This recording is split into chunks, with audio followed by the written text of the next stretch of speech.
Don't ever put this in your bathroom, or if you're already remodeling, wondering, should I really do this? Stop and listen for a second. Hey, I'm Suri Atkins. I'm with eXp Realty, and I help buyers and sellers all over North Phoenix, which include Peoria, Glendale, Cave Creek, Carefree, and Scottsdale.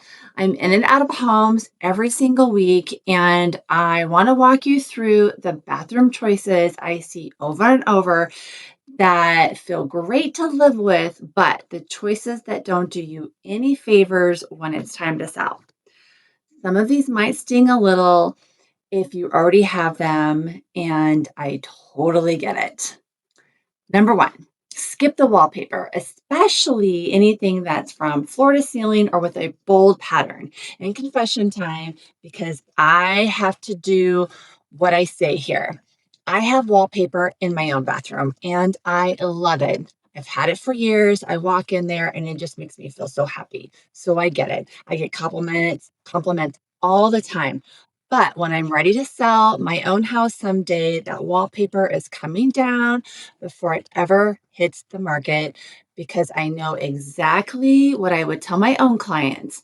It's polarizing. Half of my buyers will light up when they see it, the other half will already be mentally repainting it before they've even left their room.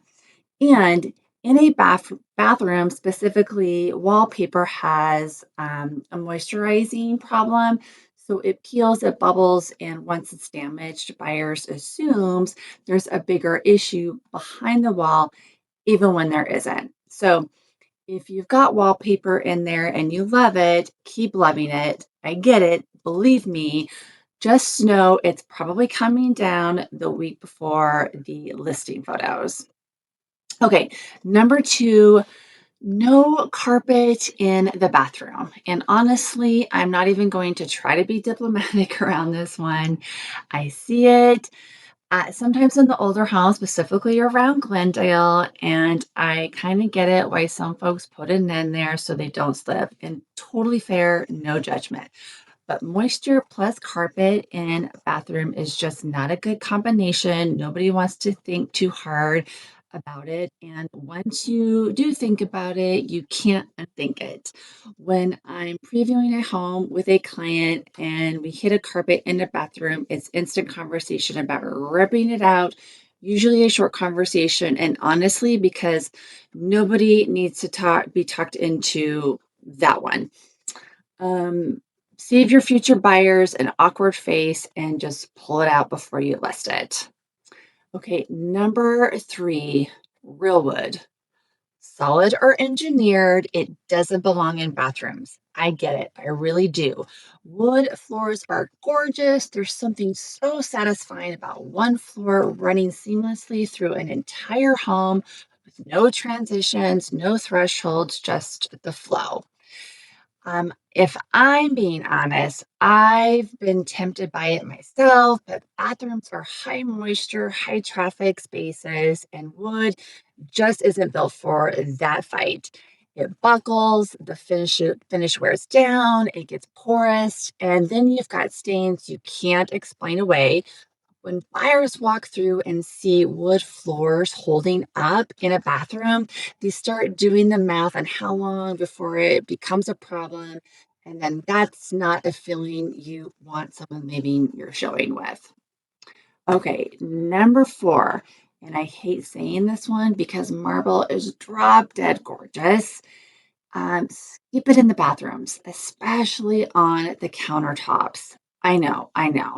I'm starting to sound like the bearer of bad news around here, but marble is calcium carbonate. So it reacts to acid. Shampoo, conditioners, even hard water can etch it. Etching means the surface breaks down and it becomes porous, so it stains easily and permanently unless you're paying for professional cleaning and polishing every 6 months forever, like a subscription you didn't sign up for. So when I'm showing a home with etched marble counters, buyers read it as dirty, even when it's spotless. And that's such an unfair read, but it's a read you get. Quartz gets you almost the exact same look without turning your bathroom into a maintenance relationship. Number five, no pebble tile on shower floors. I promise you, I'm saving you from yourself on this one. I know the appeal. It feels spa like in the photos, and it's supposed to be a gentle under your foot. In reality, everyone who stood on a pebble tile knows the feeling is less relaxing spa day and more why am I doing these hot, cold dance every morning? And because the pebbles don't line up cleanly, you end up with wide grout lines that crack over time. Cracked grout lines mean water underneath, and water underneath means mold, and mold means very different kind of conversation during the inspection. I've watched this exact issue come up more than once. Number six, be careful with Sagile tile, especially in showers. These are handmade tiles and they are stunning. And I understand the appeal completely. And they're everywhere right now, especially in Scottsdale, especially in the kitchens and the bathrooms. I have a soft spot for them myself. But because they're handmade and they're fired at a very low temperature, they're more porous and more prone to cracking. And in showers, that means a potential for water exposure over time. And because every tile is handmade, matching a replacement later is close to impossible. You'll be calling around like you're trying to match a discontinued paint color. I'm not saying never use them. They're beautiful. Use them thoughtfully. Be cautious in high water areas like showers or on any type of walls. Number seven, I have sold plenty of homes where the primary bathroom is basically 40% of the bathtub. This elaborate jetted situation with its own zip code. And look, I get the fantasy, but most buyers today just don't use them. People are busy. Baths aren't the daily habit they used to be. And this giant tub is quietly eating the footage that could be doing something else for you. If you're remodeling, I'd swap it for a simpler freestanding tub instead of removing the tub altogether. Buyers still want a tub in the primary bathroom, they just don't want it to be the main character in the room. Number eight, don't put a chandelier pendant light directly over the bathtub. It looks absolutely gorgeous. I won't pretend otherwise. It's just one of those details that photographs beautifully, but it's a code and safety issue, plain and simple.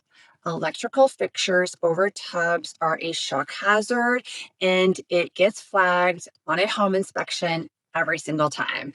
That flag can turn into a repair request or a renegotiation right before last minute, and it's such a thing to avoid right from the start. Skip the vessel sinks on your bathroom counters. They look sculptural. I get why they're tempting, but water splashes when you turn on the faucet and they eat up counter space you could otherwise use for your actual toiletries. An undermount sink gives you more usable counter. It's easier to clean and it reads more move-in ready for buyers, even though it makes less design statement. Sometimes boring wins. Number 10, always put a door on your shower enclosure. I know the doorless shower looks are trending in design photos, but in real showings, buyer notice when it's missing every time. More than once, I've had a buyer stop mid tour and ask if the shower door is missing or if construction just didn't get finished. It's such an easy question to avoid. It means water splashing outside the shower and the floor, which can lead to its own damage over time. Keep the door, I promise. It's the design flex you think it is. And who wants a shower without a door? A couple of bonus notes because I can't stop at 10. The glass block walls redated to a lot of buyer. It was huge decades ago, and even in brand new remodels I've viewed recently, it still reads dated. And for privacy doors in the primary bathroom or toilet rooms, skip the barn door trends. I know, they're everywhere on your feed right now. A pocket door or a frosted glass sliding door gives you the same privacy without the look of feeling like a phase that's already on its way out. And one more bonus, because apparently I have a lot of opinions. If you're picking a finish for your faucets and shower fixtures, brushed nickel or stainless steel is the safest, most timeless choice. It's a little boring, I admit it, but boring ages well. It won't date your bathrooms and it's low maintenance. Brass and copper look beautiful, but they're expensive to do. And off the budget knockoff versions tend to wear and look sad within a couple of years. Stick with the solid mid range manufacturer. Keep the metals consistent throughout the bathroom. You don't want four different finishes all fighting for attention. Let one thing be the statement piece and not everything at once. That's my list. If you're thinking about selling anywhere in North Phoenix, such as Peoria, Glendale, Cave Creek, Carefree, or Scottsdale, hit the subscribe button so you don't miss the next video. And don't forget the two tools I mentioned, the seller net sheet and the home evaluation. They're both linked in the description below. They just take a few minutes. That will give you a good starting point before you make any big decisions. Drop a comment and let me know which one of these surprised you the most or which ones you're guilty of. And I'll go first. It's the wallpaper. Thanks for watching, and I will see you on the next one.